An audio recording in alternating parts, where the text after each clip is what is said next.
नमस्कार किसान भाई। अगर आप भी सब्जी की खेती काफी वर्षों से करते आ रहे हैं, लेकिन आपको सब्जी की खेती से बेहतर उत्पादन तो मिलता है, लेकिन उसके उत्पादन का अगर आप लोगों को बेहतर मंडी भाव नहीं मिलता है, तो आज की इस वीडियो में बताए गए मेरे द्वारा 7 सब्जी वर्गीय फसलों में से किसी एक सब्जी वर्गीय फसलों को भी अगर आप लोग लगा लेते हैं, तो उसके निकलने वाले उत्पादन का इतना तगड़ा मंडी भाव देखने को मिलेगा कि पूरे बरसात सीजन में जो भी आप सब्जी वर्गीय फसलें लगाए होंगी, उसकी अपेक्षा बहुत ही अधिक मंडी भाव देखने को मिलेगा।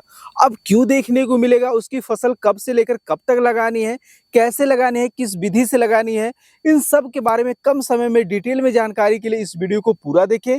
और हाँ, वीडियो की जानकारी अगर आप लोगों को अच्छी लगती है तो अपने साथ के जरूरतमंद किसान भाइयों के साथ इस वीडियो को ज्यादा से ज्यादा शेयर करें। पहली जो सब्जी है वो है फूल गोभी की खेती। तो किसान साथियों, अगर आप लोग अभी से लेकर 15 से 20 अगस्त से पहले पहले अगर आप लोग अपने खेत में जो है फूल गोभी के पौधे की ट्रांसप्लांटिंग करते हैं, तो अलग अलग वैरायटी के हिसाब से 70 से 80 दिन के अंदर अंदर आप लोगों को अपनी फूल गोभी की फसल से पहली हार्वेस्टिंग देखने को मिल जाएगी।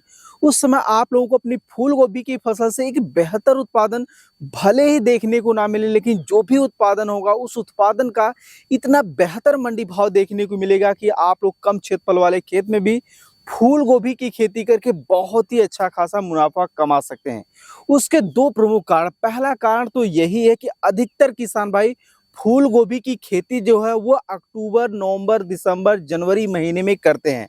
ऐसे में अगर आप लोग इस समय बरसाती किस्म का चुनाव करके फूल गोभी की खेती करते हैं, तो अच्छा खासा प्रॉफिट निकाल सकते हैं। दूसरा जो सबसे प्रमुख कारण है वो ये है कि अगर आप लोग 1 एकड़ में फूल गोभी की खेती करने जाते हैं, तो 1 एकड़ में अलग अलग बुआई विधि के हिसाब से जो है वो 18 से 20 हजार पौधे लगाए जाते हैं। अगर आपका पर पौधा आधा केजी या फिर 1 केजी का ही होता है, तो आप लोग अंदाजा लगा सकते हैं कि बरसात के सीजन में यानी जो अगेती फूल गोभी की खेती होती है वो पर केजी मंडियों में कितने दामों पर बिकती है।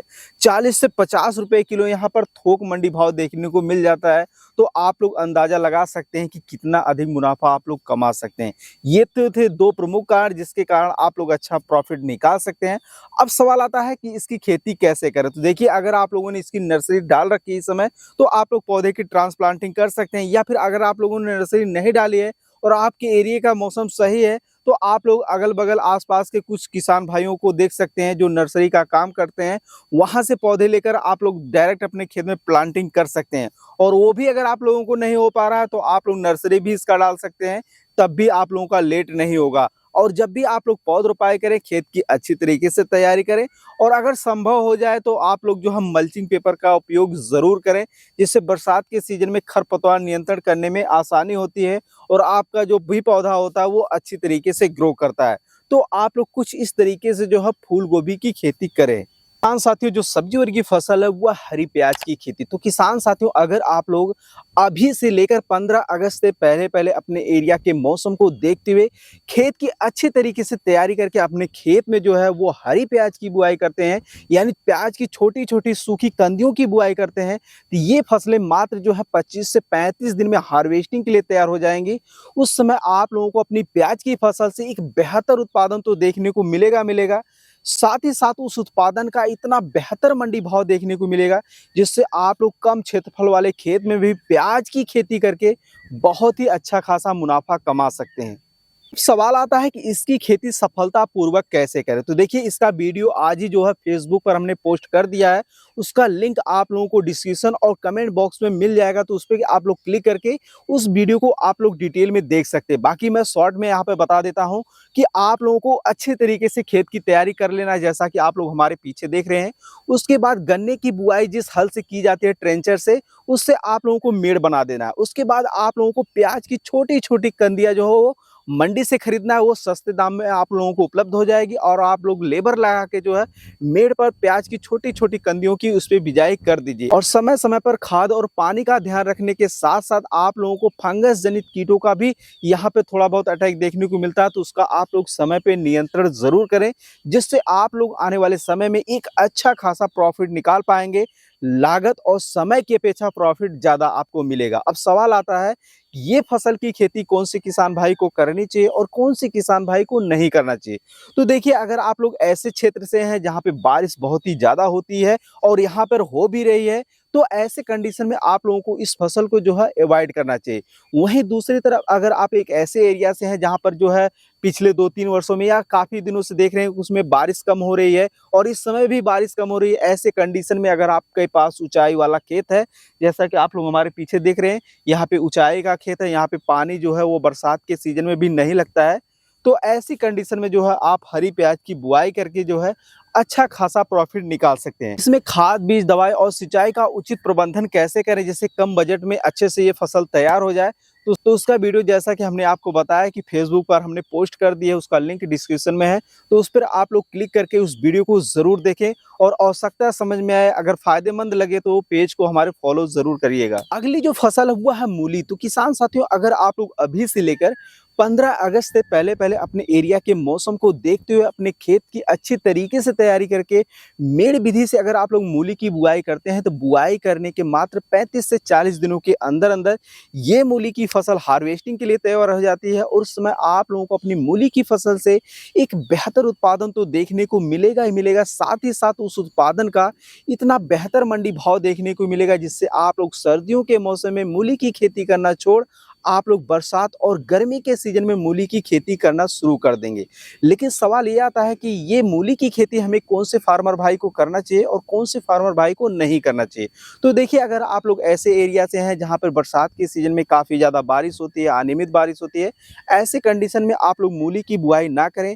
और अगर आप लोग ऐसे एरिया से हैं जहाँ पे बारिश थोड़ा कम होती है और आपका ऊंचाई पे खेत है, ऐसी कंडीशन में आप लोग खेत की अच्छी तरीके से तैयारी करके उसके छोड़ दें और जैसे ही आपको लगता है मौसम थोड़ा-सा सामान्य हो रहा है, ऐसी कंडीशन में आप लोग मूली की बुआई ज़रूर करें। प्रति एकड़ जो बीज लगता है, वो 3.5 से 4 केजी बीज लगता है और आप लोग मेड़ विधि से ही इसकी बुआई करें। इस खेती से अच्छा प्रॉफिट कमाने का सिर्फ एक ही प्रमुख कारण है, क्योंकि अधिकतर किसान भाई को लगता है कि बरसात के सीजन में मूली की खेती की ही नहीं जा सकती। ऐसे में अगर आप लोग मूली की खेती करते हैं तो अन्य किसान भाइयों की अपेक्षा अच्छा खासा प्रॉफिट निकाल सकते हैं। अगर आप लोग मूली की खेती से संबंधित और भी अधिक जानकारी लेना चाहते हैं तो आप लोग हमें कमेंट सेक्शन में लिख सकते हैं, क्योंकि मूली में कीट व रोग नियंत्रण कैसे किया जाता है, खाद, बीज, दवाई और सिंचाई का उचित प्रबंधन कैसे किया जाता है, इसका ऑलरेडी हमने पहले ही वीडियो बना दिया है। तो आप लोग उस वीडियो को देखकर सीख सकते हैं। अगली जो फसल है वो है धनिया। तो किसान साथियों, अगर आप लोग अभी से लेकर 15 अगस्त से पहले-पहले अपने खेत में धनिया की बुआई करते हैं, तो टेम्परेचर थोड़ा-सा सामान्य होने के नाते आपके धनिया का बीज जो है वो अच्छे से जर्मिनेशन होगा और आप लोगों की जो धनिया की फसल है, बुआई के मात्र जो है वो 35 से 40 दिन के अंदर-अंदर हार्वेस्टिंग के लिए तैयार हो जाएगी। और अगर आप लोग चाहें तो 35 से 40 या 50 दिन के अंदर-अंदर इसकी पूर्ण रूप से हार्वेस्टिंग कर सकते हैं। उस समय आप लोगों को अपनी धनिया की फसल से एक बेहतर उत्पादन तो देखने को मिलेगा ही मिलेगा, साथ ही साथ उस उत्पादन का इतना अच्छा मंडी भाव देखने को मिलेगा कि आप सर्दी के मौसम में धनिया की खेती छोड़ जो है आप बरसात और गर्मी के सीजन में धनिया की खेती करना शुरू कर देंगे।